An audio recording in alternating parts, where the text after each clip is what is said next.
사도신경하심으로 우리의 신앙을 하나님 앞에 고백합니다. 나는 전능하신 아버지 하나님 전지의 창조주를 믿습니다. 나는 그의 유일하신 아들 우리 주 예수 그리스도를 믿습니다.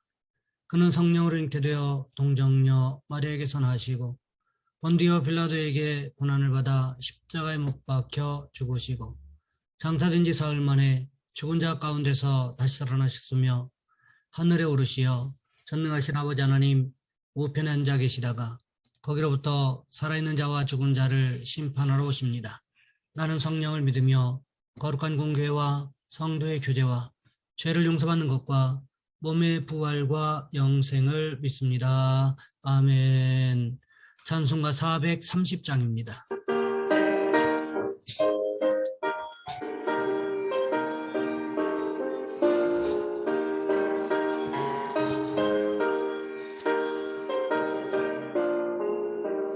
주와 같이 길 가는 것 즐거운 일 아닌가. 우리 주님 걸어가신 발자취를 밟겠네. 한 걸음 한 걸음 주 예수와 함께 날마다 날마다 우리 걸어가리. 어린아이 같은 우리 미련하고 약하나 주의 손에 이끌리어 생명길로 가겠네. 한 걸음 한 걸음 주 예수와 함께 날마다 날마다 우리 걸어가리.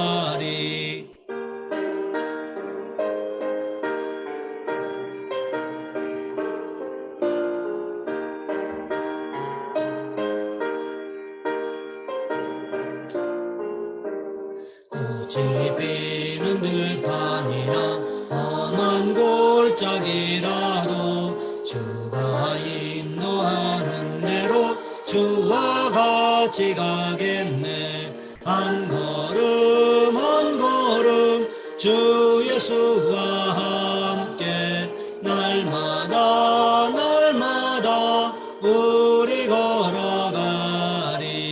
옛 선지자 헤녹 같이 우리들도 천국에 들려 올라갈 때까지 주와 같이 걷겠네. 한 걸음 한 걸음 주 예수와 함께 날마다 날마다 우리 걸어가리.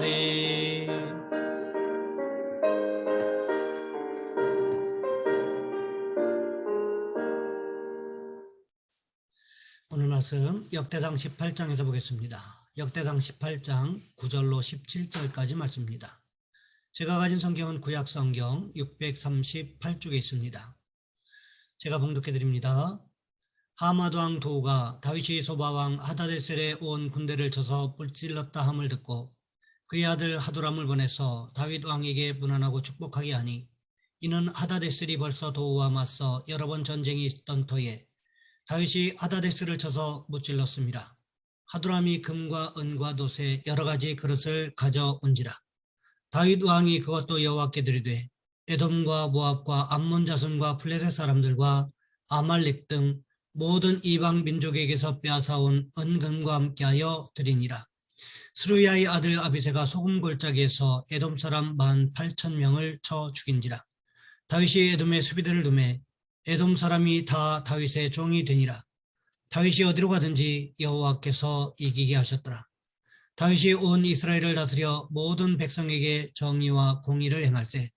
스루야의 아들 요압은 군대 사령관이 되고 아힐룻의 아들 여호사밧은 행정장관이 되고 아히두베의 아들 사독과 아비아달의 아들 아비멜렉은 제사장이 되고 사워사는 서기관이 되고 여호야다의 아들 브나야는 그렛 사람과 블렛 사람을 다스리고 다윗의 아들들은 왕을 모시는 사람들의 우두머리가 되니라. 아멘.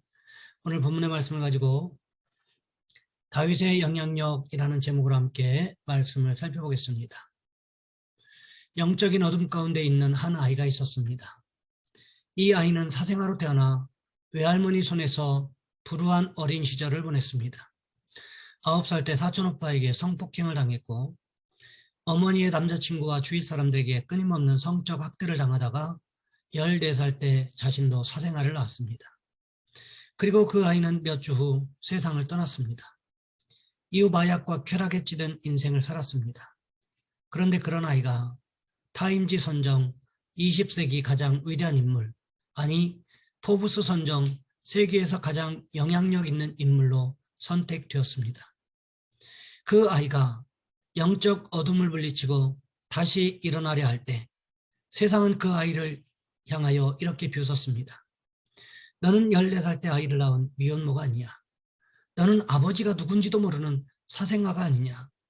너는 도덕적으로 문란하고 마약까지 했던 타락한 인생이 아니냐. 그러나 그녀는 그런 조롱과 공격을 당할 때마다 이렇게 말했습니다. 그래, 그게 바로 나다. 그러나 나의 하나님은 위대하시다. 이 아이가 누굴까요? 바로 오프라 윈프리입니다. 그녀는 이렇게 말합니다. 지금까지 저는 성경을 읽고 기도할 때마다 항상 무릎을 꿇습니다. 그러면 기도가 저 위쪽에 더 빨리 도달될 것 같기 때문입니다. 저는 매일 기도합니다. 항상 밤에 무릎을 꿇고 기도합니다. 이제껏 살면서 단 하루도 기도를 빼먹지 않았습니다. 그리고 그 기도는 항상 이렇게 시작했습니다. 하나님, 제 삶을 하나님의 도구로 써주십시오. 제가 사람들을 행복하게 하는 통로가 되게 해주십시오. 오프라 윈프리는 자신이 기도했던 것처럼 많은 사람들에게 선한 영향력을 끼치는 도구로 사용되었습니다. 이와 마찬가지로 오늘 본문에 보시면 다윗이 사람들에게 어떤 영향력을 미치고 있었는지에 대해서 기록하고 있습니다. 다윗은 블레셋과 모압, 소바왕 하다데셀 그리고 다메섹 아람을 정복했습니다. 이전의 전쟁과는 다른 양상이 있었는데 블레셋과 모압, 소바왕 하다데셀 그리고 다메섹 아람과의 전쟁은 다윗이 먼저 쳐들어갔다는 것이 다른 점이었습니다. 다윗이 이스라엘의 서쪽에 있는 블레셋, 동쪽에 있는 모압, 북동쪽에 있는 소바왕 하다데셀 그리고 다메섹 아람까지 정복하여 조공을 받았다고 하는 것은 다윗의 영향력이 미치지 않는 주변 국가들이 없었음을 증거해주고 있는 것입니다. 다윗의 영향력이 이런 큰 국가들에만 한정된 것만이 아니었습니다. 오늘 본문 9절과 10절 말씀해 보시면 이렇게 기록하고 있습니다.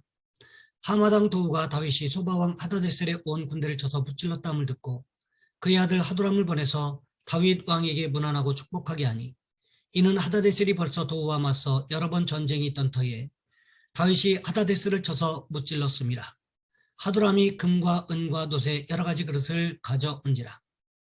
하마당 도우가 다윗이 소바왕 하다데셀을 쳐서 대승을 거뒀다는 소식을 들었습니다. 하다데셀의 병거 부대와 기병 부대를 괴멸시켰다는 소식을 들었습니다. 사실 하마당 도우의 입장에서도 하다데셀이 여간 신경 쓰였던 것이 아니었던 것 같습니다. 왜 그랬습니까? 이미 여러 번 하다데셀이 도우와 맞서 전쟁이 있었다고 기록하고 있기 때문에 그렇습니다. 무엇을 의미하는 것일까요?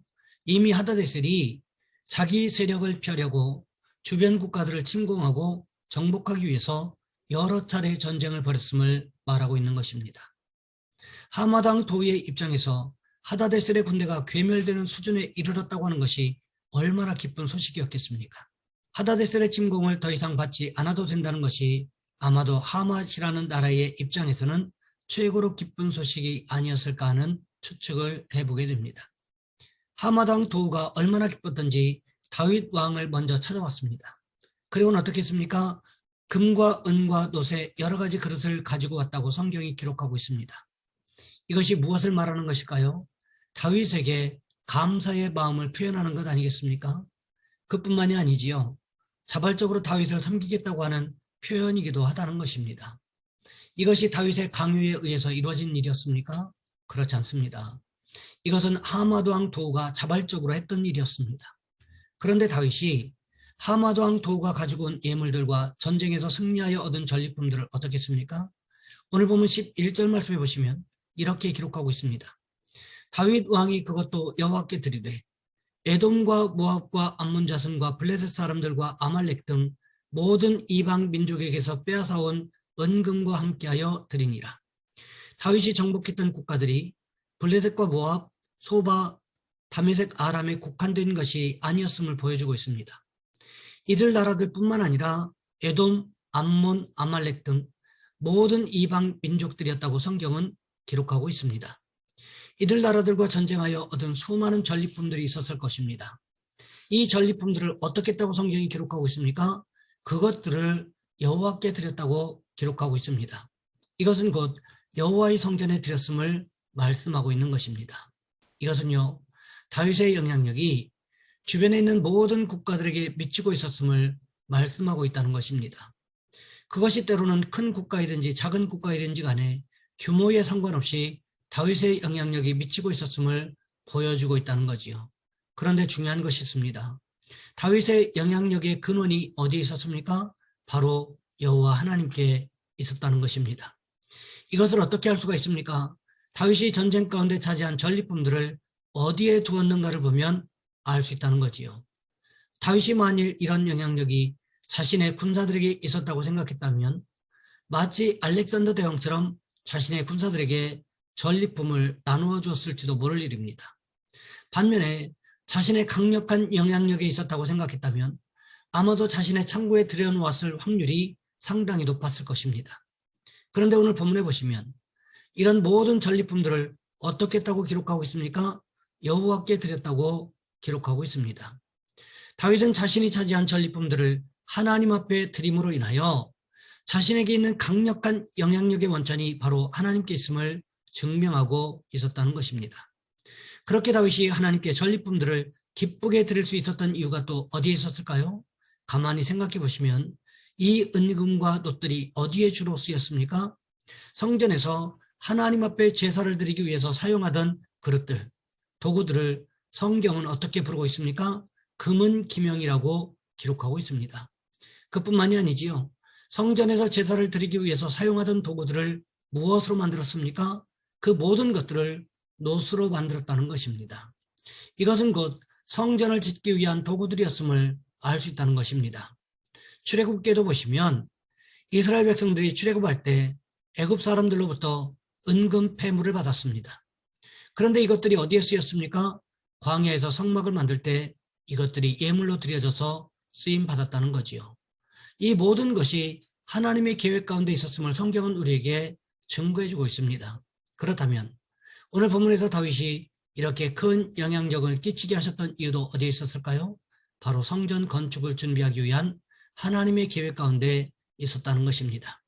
바라기는 다윗이 하나님의 선한 영향력 가운데 있었던 것처럼 우리도 하나님의 선한 계획 가운데 살아가는 축복이 있으시기를 주님의 이름으로 부탁을 드립니다. 이 시간 우리 한 목소리 함께 기도하겠습니다. 하나님, 다윗이 하나님의 선한 영향력 가운데 살았던 것처럼 우리도 하나님의 계획 가운데 살아가게 도와주옵소서. 또한 기도하실 것은 우리 교회가 기도하는 선교사님과 교회들을 위하여, 이를 위하여 기도로 중보하고 물질로 헌신하는 우리 성도들을 위하여 이 시간 우리 주여 한번 간절히 부르신 후에 한 목소리 함께 기도합니다. 주여, 사랑의 하나님, 우리를 도와주시기를 원합니다.